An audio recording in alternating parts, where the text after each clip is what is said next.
Ya ya kita mulai ya. Assalamualaikum warahmatullahi wabarakatuh. Selamat malam. Waalaikumsalam warahmatullahi wabarakatuh. Selamat malam teman-teman. Di sini kami akan menjawab pertanyaan dari teman-teman setelah melakukan presentasi di hari Selasa kemarin. Untuk di sini ada kurang lebih 10 pertanyaan yang akan dijawab teman-teman dan saya juga. Mungkin pertama ini ada pertanyaan dari Rafista Fadil Fahreza kelompok 7 untuk kelompok 1. Secara pembagian luka terdapat luka internal dan eksternal. Bagaimana cara cedera luka internal dan bagaimana cara menanganinya? Mungkin dari teman-teman mungkin ada yang bisa menjawab. Mungkin Mas Alfian.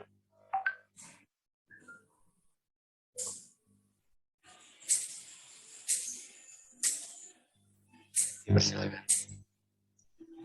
Ya Mas, terima kasih.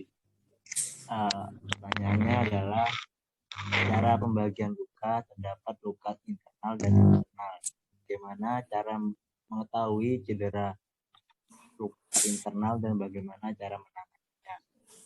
Kita tahu sendiri bahwa arti dari luka internal itu kan berarti luka yang terjadi dalam, dan eksternal itu luar.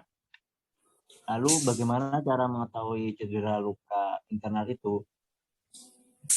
Kalau menurut saya contoh dari luka internal itu adalah luka memar.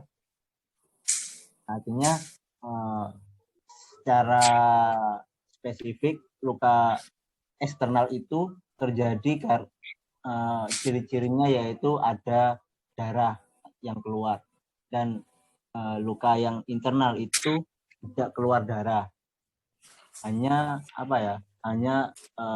berubah warna gitu, biasanya biru kebiruan gitu. Terus bagaimana cara menangani? Salah satunya adalah luka memar itu, yang pertama adalah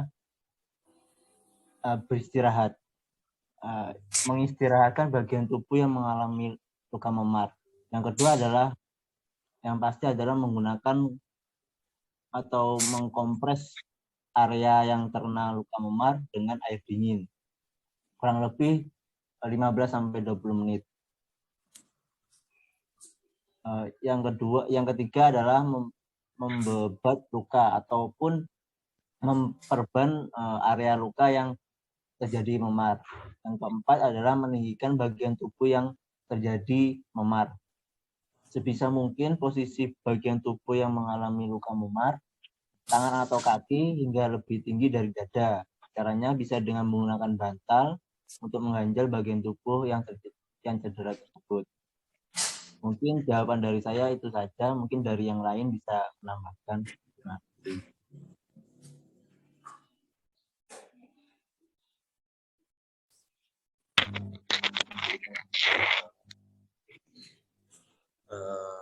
Mungkin ada teman-teman yang mau menambahkan atau bagaimana? Dipersilakan.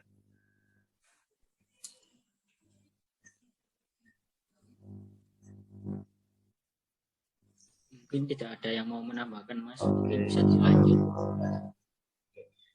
Mungkin dari pertanyaan Rafista itu sudah dijawab oleh Mas Alfian School seperti itu. Jadi untuk selanjutnya ini ada pertanyaan dari Muhammad Amirus Solehudin dari kelompok 8 untuk kelompok 1. Bagaimana tahapan dalam proses penyembuhan luka agar tidak terjadinya infeksi? Izin menjawab untuk dari pertanyaan Muhammad Amirus Solehudin, yaitu saya Reza Nurutama izin menjawab. Dari menurut saya sendiri, proses penyembuhan luka agar tidak terinfeksi yaitu ada beberapa tahap juga, kurang lebih ada 4 kalau salah mungkin agak kurang, mungkin bisa ditambahi oleh teman-teman. Nah, jadi ini ada tahapan yang namanya hemostatis atau pembukaan darah, yaitu tahap pertama dalam proses penyembuhan luka adalah tahap pembukaan darah. Darah ini biasanya akan keluar saat kulit tersayat, tergores atau tertusuk, atau mungkin luka yang lain. Beberapa detik atau semenit setelah mengalami luka, darah akan menggumpal untuk menutup dan menyembuhkan luka serta mencegah tubuh kehilangan darah terlalu banyak. Terus selanjutnya itu ada tahapan inflamasi atau peradangan. Setelah adanya pendarahan berhenti, pembuluh darah akan melebar untuk mengalirkan darah segar ke area tubuh yang terluka. Darah segar ini dibutuhkan untuk membantu proses penyembuhan luka. Inilah alasan mengapa luka bisa terasa hangat, membengkak, dan kemerah-merahan seperti itu. Pada tahap inflamasi ini, sel darah putih akan meluncurkan kuman di area luka tersebut. Mekanisme alami tubuh untuk mencegah yang namanya infeksi. Yang ketiga, adanya tahap proliferatif atau pembentukan jaringan baru. Tahap ini pembentukan jaringan parut setelah luka. Pada tahap ini, kolagen mulai tumbuh di dalam luka. Nah, kolagen merupakan serat protein yang memberikan kekuatan dan tekstur yang elastis pada kulit. Keberadaan kolagen ini mendorong tepi luka untuk menyusut dan menutup. Jadi secara bertahap luka akan tertutup dengan adanya tahap proliferatif. Dan selanjutnya itu ada tahap pematangan atau penguatan jaringan. Tahapan ini proses pematangan jaringan bisa memakan waktu berbulan-bulan atau 3 tahunan. Kalau kurang lebih seperti itu, inilah alasan mengapa semakin lama usia bekas luka dan berat juga. Setelah jaringan yang rusak benar-benar pulih, kulit ya akan menjadi sama kuatnya seperti sebelum. Yang pertamanya itu ada bekas luka, itu akan kembali seperti biasa lagi, seperti awal, seperti tidak ada bekas luka seperti itu. Meski demikian, penampilan bekas luka mungkin akan berbeda dengan kulit normal, yang mungkin kayak seperti contohnya luka goresan ya, luka goresan mungkin terkena pisau atau sebagainya, itu mungkin dia akan kembali lagi mengalami proses tahapan-tahapan seperti tadi. Dia akan sembuh, dia akan menutup lagi jaringan-jaringannya, tapi masih akan ada bekas luka seperti kayak goresan tersebut. Pada bekas luka ini, kulit tidak dapat memproduksi elastin baru sehingga bekas luka seluruhnya terbuat dari kolagen. Kulit baru yang berbentuk pada bekas luka ini kuat, tapi kurang lentur dibandingkan kulit di sekitarnya. Seperti itu. Mungkin teman-teman ada tambahan dari jawaban saya. Baik Mas, mungkin saya mau menambahkan. Silakan Mas Badwi. Mungkin itu tadi yang sudah dijawab tahapan dalam proses penyembuhan luka oleh Mas Arya. Saya di sini cuma mau menekankan untuk waktu atau jangka penyembuhan luka sendiri itu tergantung kita gimana menangani luka itu tersebut. Jadi kalau kita biarin lukanya ya mungkin agak lama penyembuhannya. Tapi kalau kita ketika kita sedang luka tapi kita obati dengan obat-obat seperti pereda nyeri atau supaya cepat kering, itu lukanya bisa cepat menutup. Mungkin itu dari saya. Terima kasih. Baik, terima kasih untuk tamunya dari Mas Badwi. Selanjutnya mungkin ada teman-teman yang ingin menjawab pertanyaan dari yang sudah di share screen ini. Mungkin ada yang ingin jawab, dipersilakan.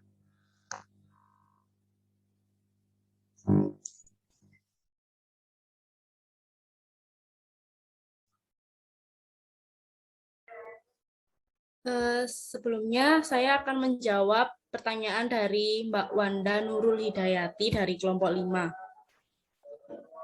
Dipersilakan. yaitu apa penyebab luka di kulit sulit sembuh dan apakah ada kemungkinan terjadi infeksi pada luka menyebar.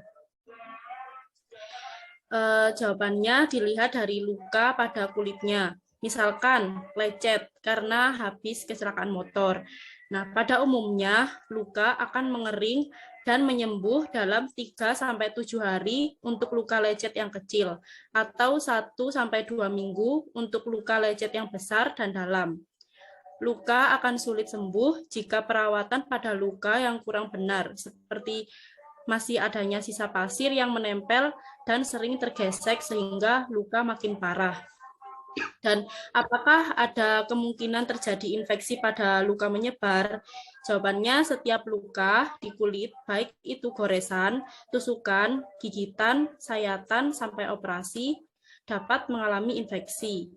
Infeksi terjadi saat bakteri, jamur, atau virus masuk ke celah jaringan kulit yang terluka dan sistem daya tahan tubuh tidak mampu mengatasinya. Sejumlah infeksi dapat terjadi di permukaan kulit, tapi ada juga yang menyerang di luka bagian dalam. Dapat terjadi infeksi jika 1. terkontaminasi dengan kotoran, nanah, atau cairan tubuh lainnya. Yang kedua, luka tidak dibersihkan dengan seksama. Misalkan masih ada serpihan kaca atau kerikil. Yang ketiga, bagian ujung luka bergerigi, ukuran luka panjangnya lebih dari 5 cm, serta luka gigitan. Pada infeksi luka di kulit yang tidak segera ditangani dengan tepat, dapat menyebabkan infeksi menyebar dan memicu komplikasi fatal. Mungkin itu jawaban dari saya atas pertanyaan dari Mbak Wanda. Mungkin ada tambahan jawaban dari teman-teman, silakan.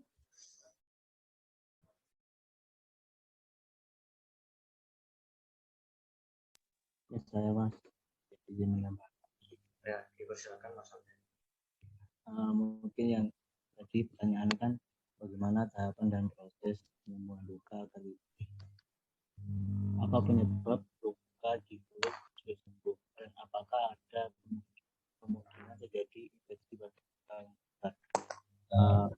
Setelah saya Suaranya kurang jelas. Nah, jadi mungkin ya.